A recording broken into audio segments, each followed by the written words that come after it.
ہم نے جب سب کچھ ختم کر دیا تو غلامی کا تصور کیوں ختم نہیں کیا؟ اس پہ تو میرا تفصیل سے بیان ہے۔ اسلام غلامی کے تصور ختم نہ کر کے غلاموں پہ احسان کیا۔ وجہ اس کی یہ تھی کہ جنگ میں جو لوگ قید ہو کر آئیں گے اگر آپ ان کو غلام نہیں بناتے تو آپ کے پاس دو ہی آپشن رہ جاتے ہیں، یا تو ان کو چھوڑ دو یا قتل کر دو۔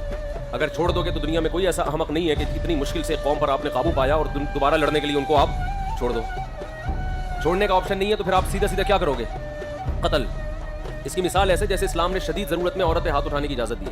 اگر اجازت نہ دیتا تو آپ کے پاس طلاق کے علاوہ پھر کوئی آپشن نہ ہوتا، تو طلاق میں عورت کو نقصان زیادہ ہے، آپ کو بھی عورت کو بھی، بچے بھی رل جائیں گے۔ تو اسلام نے کہا نا اگر بہت زیادہ ٹیڑھی پسلی ہے، نہیں سیدھی ہو رہی، تو سختی سے اس کو تھوڑی اطاعت کروا لو اپنی۔ تو بعض قانون اول نظر میں برے لگ رہے ہوتے ہیں، تو اسلام نے حکم دے دیا کہ جو جنگ میں قید ہوئے ہیں ان کو کیا بنا لو؟ غلام۔ غلام کا مطلب یہ ہے کہ ان سے اپنی خدمت لو، کام لو، لیکن ان کے حقوق پورے پورے ہوں گے جو انسانوں کے ہوتے ہیں، مکمل تمہارے کنٹرول میں آئی ہے، اور ان کے یعنی کھلانا بھی تمہاری ذمہ داری، پلانا بھی، یہ سب تمہاری ذمہ داری ہے۔ اور دوسری بات یہ ہے کہ باندی سے جمع کی اگر اجازت نہ ہوتی تو وہ بھی جوان عورت ہے، وہ پبلک پراپرٹی بن جاتی، وہ بھی زنا کرتی، وہ زنا کو پیشہ بناتی۔ تو یہ بہتر نہیں ہے کہ کسی ایک مجاہد کے حوالے کیا جائے اس کو، اور اس کو کچھ حقوق بیویوں والے دے دیے جائیں۔ 100% بیویوں والے حقوق اس لیے نہیں دے سکتے کہ یہ نیچرل نہیں ہوتا کہ آپ نے میدان سے جنگ سے ایک عورت کو پکڑا ہے اور آپ اسے بیوی والی محبت دو۔ یہ پریکٹیکلی یہ ممکن نہیں ہے، سمجھتے ہو؟ عملاً یہ ممکن نہیں ہے۔ اور یہ بھی ممکن نہیں ہے کہ آپ اس عورت کے قریب جانے پر پابندی لگا دو کہ آپ کے گھر میں رہ رہی ہے اور آپ بولو کہ اس میں اس لڑکی کا بھی، اس باندی کا بھی نقصان، آپ کا بھی نقصان، زنا پھیلے گا معاشرے میں۔ تو یہی ہے کہ اس کو وہی آقا ہی اس کے قریب جا سکتا ہے، اور اس سے جو اولاد پیدا ہوگی یہ اس کا باپ ہوگا، صحیح ہے نا؟ اور یہ باندی کسی اور سے ریلیشن قائم نہیں کر سکتی جب تک یہ آقا اس کو آزاد نہیں کرتا، اور اس کی عدت کے حکام بھی ہیں، اور نکاح کرانے کی بھی اجازت ہے، جیسے کہ آگے حدیث میں آ رہا ہے۔ اس کا فائدہ یہ ہوگا کہ جب ایک چیز آپ کے کنٹرول میں آ جاتی ہے تو پھر آپ احسان کرتے ہو اس کے اوپر، پھر احسان میں مزہ بھی آتا ہے، جیسے کہ حدیث میں آتا ہے، پھر ان کو سکھاؤ، تعلیم دو، صحیح ہے نا؟ اور اسلام نے اس کو مزید حقوق دے دیے کہ اگر باندی سے اولاد ہو گئی تو اب وہ مزید باندی نہیں بن سکتی ہے، وہ مولا کے مرنے کے بعد ہر صورت میں آزاد ہوگی۔ تو بہت سارے پروٹوکول دے دیے اس کو۔ پھر یہ بھی کہا کہ قسم کے کفارہ جب تک پورا نہیں ہوگا جب تک غلام کو آزاد نہیں کرو گے۔ قتل کا کفارے میں غلام کا آزاد ہے، زہار میں غلام کا آزاد کرنا۔ تو بہت سی سزاؤں میں یہ رکھ دیا کہ غلام آزاد کرو، اور جو ایک دفعہ آزاد ہو گیا قیامت تک دوبارہ غلام نہیں ہو سکتا۔ تو یہ جو اسلام نے احکام دیے ہیں نا، اس سے بہتر احکام ہو نہیں سکتے تھے۔ آج دنیا میں کیا ہوتا ہے، جنگی قیدی بنتے ہیں، کیوبا کی جیلوں میں جا کے دیکھو نا کیا حشر ہو رہا ہے ان کا۔ اور یہ تو وہ ہے جو دنیا کے سامنے آ رہے ہیں، جو انڈر گراؤنڈ جیلوں میں جو قیدی پڑے ہوئے ہیں ان کے ساتھ کیا گزر رہی ہے یہ ہم اور آپ نہیں جانتے۔ وہ کہتے ہیں کروڑا گنا اسلام کا غلامی والا نظام اس بدبختی والے نظام سے بہرحال بہتر تھا۔ اس میں سانس تو لیتے نا فضاؤں میں جا کے، آزاد اس معنی میں تو آزاد ہوتے کہ ایک آدمی کے غلام ہے، لیکن دھوپ بھی مل رہی ہے، روشنی بھی مل رہی ہے، ہنر بھی ہے، کیونکہ مولا پھر اپنے غلاموں کو کاروبار سکھاتے تھے ان کو۔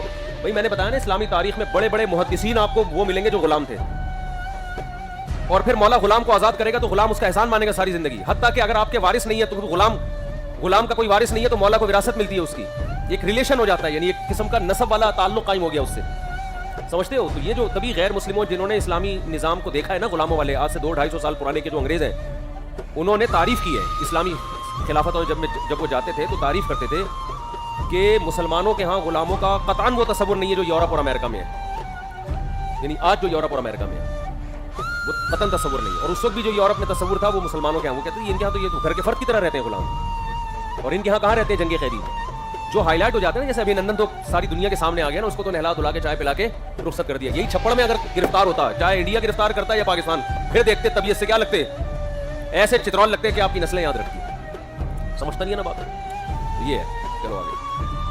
پھر ان جنگی قیدیوں کے ساتھ جو سلوک ہوتے رہے ہیں پہلی جنگ عظیم اور دوسری جنگ عظیم میں، وہ ذرا آپ اٹھا کے دیکھو تو پتہ چلے گا کیا سخت حالات سے گزرتے ہیں جنگی قیدی۔ اسلام میں یہ نہیں تھا بھائی لے کے حوالے کر دیا، لا بھائی تو اس کا مالک ہے۔ اس سے زیادہ جنگی قیدی کو پروٹوکول دینا ممکن نہیں ہے۔ پھر دوسرا راستہ ہے کہ آزاد کر دو، تو اسلام نے اجازت دی کہ بھائی جس شخص کا غلام ہے وہ آزاد کر دے۔ کس نے منع کیا ہے؟ ریاست آزاد نہیں کرے گی، ریاستیں دھاندلیاں کرتی ہیں، سمجھ رہے ہو نا؟ آزاد کون کرے گا؟ جس کا ماں۔ تو اس نے ان کا ریلے اور بہت آزاد کیا ہے۔ حضرت حسن تو 100 باندیاں آزاد کرتے تھے ایک ٹائم پہ، اتنے واقعات ہیں۔ پھر بہت سے لوگ یہ کرتے تھے، اب کیا ہو رہا ہے آج کل آپ نے دیکھا ہوگا، لوگ کیا کرتے ہیں، پرندے خرید کے آزاد کرتے ہیں نا۔ پہلے مسلمان یہ کرتے تھے، غلام خرید کے آزاد کرتے تھے، غلام خرید یہ ثواب ہے۔ قرآن کیا کہہ رہے ہیں؟ فکو رقبۃ۔ اسلام نام کس چیز کا ہے؟ فکو رقبۃ، غلام کو آزاد کرنا۔ یہ اسلام کو ڈیفائن کیا قرآن نے۔ تو اسلام نے ایک خاص پروسیس کے تحت غلاموں کی آزادی رکھی ہے، ایک خاص پروسیس۔ ایسے ہی کر دیتے جنگ میں قیدی آئے ہیں سارے چھوڑ دو، ایسے نہیں ہوتا۔ ایک خاص پروسیس سے گزار کے کیا کیا؟ ان کو آزاد کیا، سمجھتے ہو؟ چلو بھائی. تو نبی نے فرمایا جس کی باندھی تھی وہ باندھی سے جمع کرتا تھا, پھر اس نے اس کو بہت عمدہ ادب سکھایا, بہترین تعلیم دی, ثم اعتقها, پھر اس باندھی کو آزاد کر دیا. یہ دیکھو وہی بات جو میں کہہ رہا تھا ہے کہ نہیں ہے. کتنے احسان کا نبی حکم دے رہے ہیں کہ باندھی ہے اور باندھی سے وہ فائدہ بھی اٹھا رہا ہے,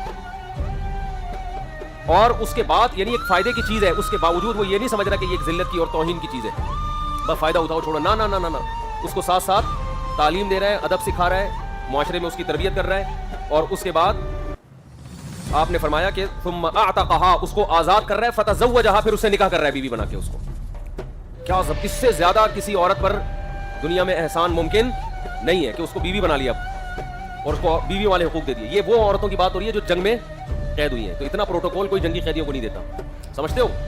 تو آپ نے فرمایا فلہ اجران, اس کو بھی کتنے اجر ملیں گے؟ 2 اجر ملیں گے, ڈبل اجر ملیں گے.